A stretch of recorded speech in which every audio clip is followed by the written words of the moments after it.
There we go. Alright, so this is the first test out riding with the new mic and the skeleton case. We got a Sony stereo, like omnidirectional microphone that I can, you know, spin around, move different places, like one of those lapel mics. And then I moved the camera to my chin because the siding, or on the side of the helmet, I used to have it over on the right side of my helmet. It's just not good. You end up losing a lot of the view to your helmet, and for a lot of viewers, it's really hard to watch. It's just it's like disorienting. I know my wife just can't even watch but like maybe 15 seconds of one of those videos, and she's got to look away. So this, I think, is a pretty standard position. It's a pretty good position for motovlogging. I might try a couple other things, we'll see, but I think this gives you a really good feel. Like, I did a couple of test videos where I just kind of walked around my house, and I also did some with walked around the house and took the video, and then I also did one where I just had it linked up to my iPhone, and then like kind of held the iPhone up in my, in my line of sight, walked around, and it looked almost exactly like what my line of sight looked like. So it's pretty cool. Hopefully you get kind of the perspective of, like, you can see the arms, you kind of feel like you're right here. But I am gonna take, for now, I mean, this is just like a little bit of a test run, I guess, still. I'm going to take the Crane Canyon Road, which is, as of now, or as of this recording, the one and only actual vlog I have online. So, it's a really nice road, but it's a lot nicer when you can actually hear me talking at a normal volume as opposed to shouting through my either closed helmet or having the helmet open, which is nice for just cruising around town, but I really don't like doing it if I get on any bit of curvies or twisties, or like this has everything. I mean, not the curvies and twisties are really that much different. I think it's just semantics, but this has some pretty gnarly, like, pits and dips and bumps, and you can see this whole left side, the whole right side, like right here, it's just a big giant, you can't really make it out, I'm sure, in the GoPro, but what is it, the smoke effect? I pointed at it, so it just disappeared to you. I gotta watch out for that, because there's some really good stuff that you guys could probably see without me pointing at. Oh, there we go. Oh yeah, a couple of, like, I guess, dual sport motocross. I don't exactly know all the finer differences between bikes that can go off-road and dirt bikes that are made street legal. I think it's kind of like they're pretty close to each other. That's just my thought, but yeah, this is an awesome road up here. I gotta remember, like, this is new to me, just being able to talk while I'm riding at a normal volume. Usually I'm having to shout because it's just Bluetooth, stuff isn't always the best. But just in my little initial test run, this mic picks up audio like ridiculously well. So we'll see what I have to do. That's what I mean. This is kind of just a little initial test run to see if the video's good placement, if I'm pretty sure, like, I don't think I have, people always talk about the Super View. I don't think the Hero 3 has that. I'm not sure, because I don't ever see that option. It just has, like, narrow, medium, or wide. And every time I try and change it off of anything but wide, it's like, nope, can't do that. So it probably is like a setting that's in conjunction with some other setting that, whatever, I don't want narrow or medium. I was just seeing if I had the super wide or whatever. So I think that probably came out in the 3 Plus model, which, like I said, I do not have. So this is the black edition, which is nice. It was, I mean, that's the thing, technology, it's awesome that it progresses so rapidly, but at the same time, it's kind of sometimes unfortunate. You get, like, basically what's the best camera out there, and within, I mean, like, I got this for a graduation gift, kind of like for myself, and with some monies that were like gifts as well. it, it's 2013, and I bought this in June, so it's just been like barely 2 years old. And they've already had 2 models come out since then, and they have the third, like, it's kind of, I guess, just a whole nother model, the Hero 4 Session, or Sessions, I think it's Session, which is like the craziest, coolest little action camera. It's literally just, it's like a little cube. It's like a cube, like about like that. It's just the camera itself, like the lens, basically. It's like the size of the GoPro lens. Just imagine making a cube out of that. It's really cool looking, and it's just like a 1-button operation. It's literally like, hey man, you get, you know, a few of these and you put them in different spots, and you're just gonna get perspectives like you couldn't imagine. So I'm nowhere near, I'm probably shouting now, I'm nowhere near getting equipment like that, putting that much money into it. I just have a lot more on my plate at the moment. But you know, if this goes well, I might look at like getting a 3 Plus or something, potentially used maybe, to get that super wide view, because I do think it's pretty amazing for the motovlog. It's a really cool perspective. I mean, you know, there's times where I can't ride for whatever reason. Either it's like really late at night and I don't want to go out riding, or whatever, like I'm out somewhere like out of town or whatever. And I don't even have my blinker on, my indicator. And I can just watch motovlogs, and I mean, it's obviously not the same experience, but it's like enough of it that if you do it enough, you know, or like it's something that you're accustomed to, when you watch it, your like brain, all these like synapses fire, like, yeah, like you know, that feeling of the wind, you know, kind of knocking you around a little bit, like all of those things are kind of like learned experiences for your brain, and it just kind of kicks into that once you're stimulating that, you know, those parts of your brain. But yeah, it's great too, because you get, I mean, like where I am right now, like I gotta remember to look around. Oh man, there's like doing like a training over there. That's kind of cool. The car on its side, and it looks like they're doing like a Jaws of Life type training. I would go down that road, Sonoma Mountain Road. I'll save that for another vlog, but I mean, this whole area, that's what I'm kind of getting at, is with the moto vlogs, or just vlogs in general, I guess, you get the surroundings out here, especially like action vlogs where you're using stuff like, you know, wide angle lenses and whatnot, and you're getting so much of the surrounding area. It's close to, you know, like touring that area, going on a vacation there. So, you know, you watch, you know, say, for example, the 2014 motovlogger meetup in Utah. I had no idea that I ever wanted to go to Utah. Like, it was nowhere in my mind was I ever like, on this road, it's ridiculously bumpy. Nowhere ever in my mind was I like, oh man, I can't wait to go on vacation to Utah. But you watch that and you're like, I can't wait to go on vacation in Utah. Like, it's, I don't know. And the same thing with the Yosemite meetup. Like, I've been to Yosemite. I've never been on a motorcycle, but just a little bit of videos I've seen thus far that have been posted. It had just recently happened, like last weekend. So you know, today's Saturday. It happened literally last Saturday was their day of embarkation. But kickstands up. Sometimes I speak maybe a little too formally. I don't know why. I had my grandmother was very formal about language, and if you made mistakes or any types of errors, she would point it out very quickly and in essence force you to correct it.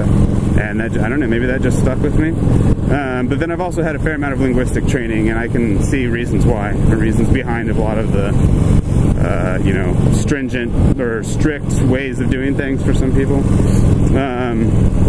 More formal, there you go, tie that back together. This is probably going to be, I mean, this is the first time I've actually had a mic, so I'm literally just blathering on. This could very likely be something that's never posted. I'm trying to keep somewhat of an accurate, like, account of what I'm talking about, so that when I talk, you know, change subjects, I can go back to something, but I don't know if that'll actually be maintained. So let's see, what was I talking about before the speaking formally? Oh yeah, the motovlogs, like what they are able to do as far as like taking people to different places and showing them areas. I know I'm cutting it really close right now. These roads are just really bad. It's kind of like an opposite berm on a lot of these turns. Like it literally rolls over, and I do not want to get like caught over that lip.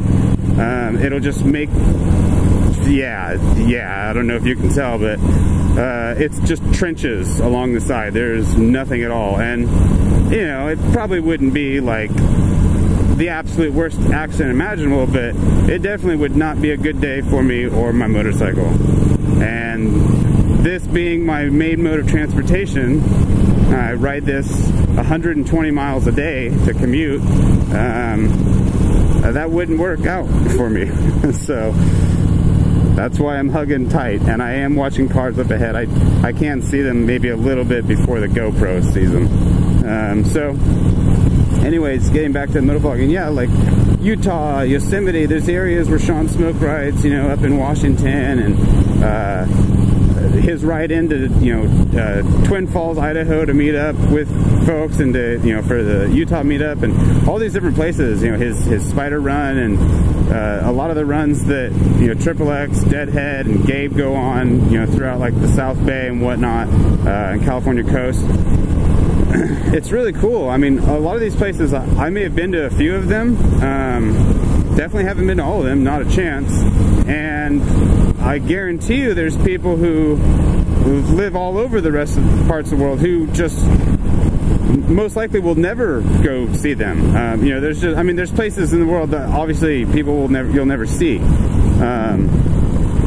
But stuff like this makes it possible. I mean, it's not physically possible to travel to all these places. There just isn't enough time for how much, you know, we don't travel at the speed of light, but data does, if you catch what I'm saying. So it's a way of, you know, kind of bottling up. I mean, like right here, this is just gorgeous out where I'm riding right now. And this video might be getting really long. I should have my remote up here, but I have it like dangling off of my jacket. I just have that little metal key attached to like a harness on my jacket. Maybe you can see it, maybe. And then the remote just sits there. But, so I can't read it at all, not a chance. And the camera's upside down. Although granted, the screen's upside down when the camera is too, so I would be able to read it if I could actually make it out, but that's not happening either. But yeah, this is Bennett Valley Road. I'm heading out to, I guess what you would call the East Valley, Sonoma Valley. Different than what you would call like West County, which is, you know, connotates the western side of the county, and an entirely different ecology. I think that's the right word, just environment. Everything's different. It's this whole county is amazing. I really can't even, I'm kind of just like speechless.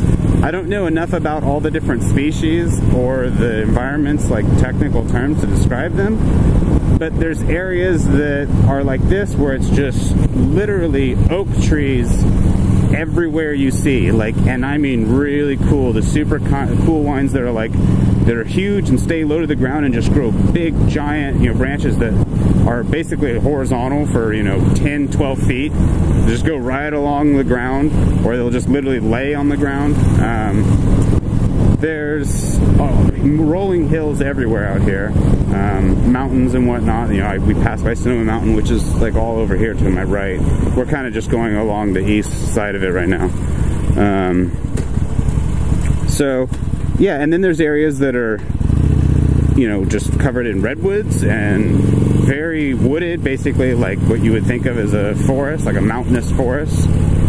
There's big open, like wide pasture areas for, you know, like dairy cows, and there's all kinds of livestock around here. I mean, there's, oh man, in fact, not the road I'm on right now, but if I would have taken Sonoma Mountain Road, which goes up around the mountain up here to my right, this is just a little foothill. Ooh, thought that went straighter. Did not see that turn sign. So yeah, if you go up along the mountain, there are oh my God, there's like goats, there's cattle, there are,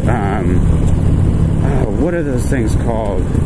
Yeah, oh geez, that was a vicious drop-off little bump on my body, spine. There's like yaks out there, yak farms, llamas or yamas or something like that. Llamas is how I pronounce it. Man, that bump really freaking hurt. My God. It's just like compression on the head and spine. Ugh. And a couple other types of livestock up there. I can't remember. I mean, it's literally like close to half a dozen on one road. Just like one mountain road. It's crazy out here. And then when it comes to produce, it's the same thing. It's endless. Like Sonoma County, as far as I know, this region, Sonoma County, Napa County, you know, what California refers to, and I think what pretty much the United States refers to as wine country, is this area here.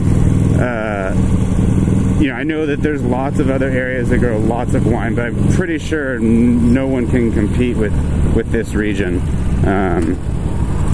It's literally everywhere. Like, people have vineyards in their backyards and they sell it. You know, I mean, it's everywhere.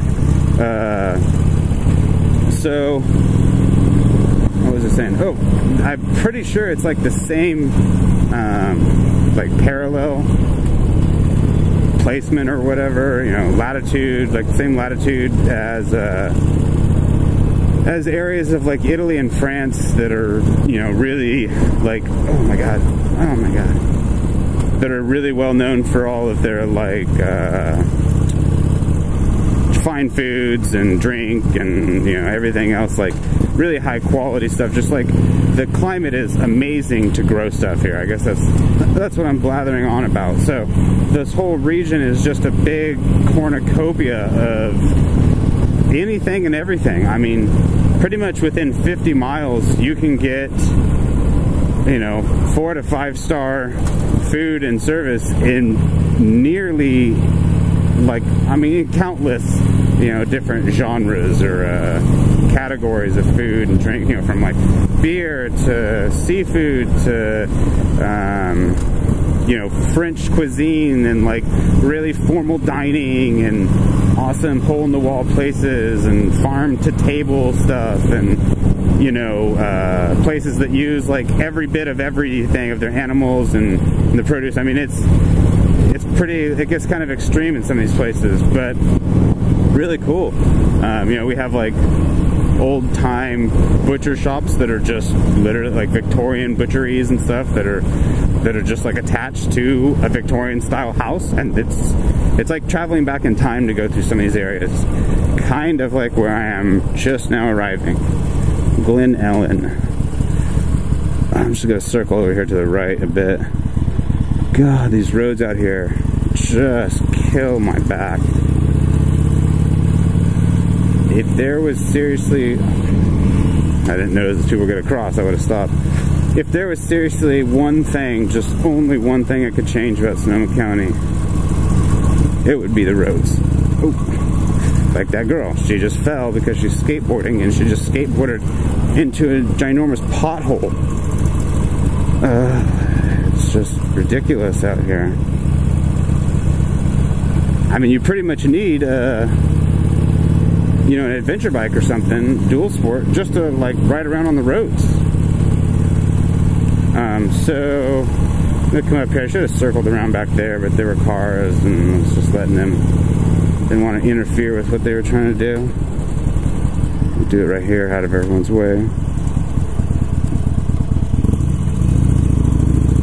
So just because, what are they called, safety alleys or something? If I don't do it exactly right, even though it's a three-way stop.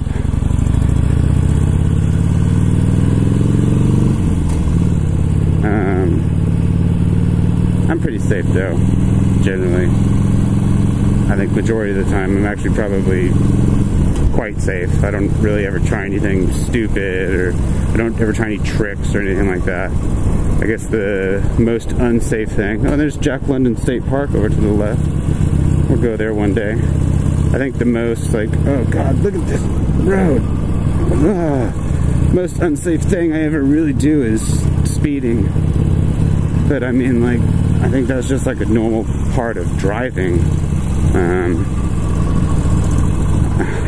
I've never met someone in my life, I've never met a person in my life who just absolutely has not ever sped or doesn't speed on a regular basis. I don't think it exists. Granted, I try not to be one of those crazy people going like, you know, 20 miles an hour faster than everyone else. You know, I generally try and stay the majority with traffic, maybe a tiny bit faster than some, but I definitely get past. I mean, this, you know, this is a 1200cc, is the Sportster XL 1200 T, the touring super low, and you know, it's a good sized engine. I definitely have enough, oh geez, good amount of horsepower and torque, but oh, whatchamacallit, and I'm just blathering on behind a truck here in traffic, but it doesn't go that fast. I've never touched triple digits. I don't really want to try. It doesn't really feel like it wants to when I get anywhere remotely close to it, so that just doesn't happen. I generally, about the fastest I'll go is, you know, 80, maybe to pass someone or something who's driving, you know, erratically or something, get away from someone, or if the situation demands it, having to get out of the way or something, maybe up into 90, but just for a bit. I don't like it on the engine, but more often than not, it's about 70, 75, and that really just has a lot to do with what traffic's doing. If traffic's moving along at 70, then that's generally what I'm at, maybe 75, but there are places when it opens up a lot and traffic gets going much faster. When, you know, 75 is almost going too slow for the majority of cars. I mean, this is the North Bay, and I commute into the city every day, so there's a lot of people who are commuting. They spend a lot of time on the highways, and speed, I guess, kind of comes along with that. When, you know, you start to memorize the road, and you get tired of being on the road, and you want to be home or just get to work or whatever. Sometimes you just want to get there faster. I'm really blathering on here. Okay, I think I might cut this video and I'll start it up again when I get over to Sugarloaf Ridge. Alright, bye for now.